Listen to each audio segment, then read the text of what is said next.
5 Bible facts na nakakagulat malaman. Baka hindi mo pa ito alam. Una, merong higante?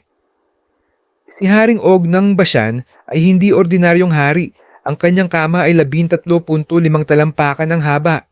Mahaba pa ito sa isang van.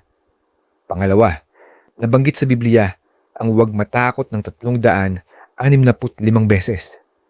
Katumbas ito ng isang taon. Tila paalala ng Diyos sa atin sa loob ng buong taon. Pangatlo, may nabanggit sa Bible na tila naglalarawan ng isang dinosaur. Ito na kaya ang patunay? Pang-apat, may mga patay na nabuhay. Nang mamatay si Jesus, maraming patay ang bumangon at naglakad pa sa Jerusalem. At pang-5, advance ang Bible.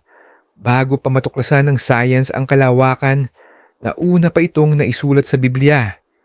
Ito ay isang pambihirang karunungan na hindi mo matututunan sa panahon noon. Abangan ang part 3. Pindutin lang ang follow dahil nag-a-upload ako araw-araw.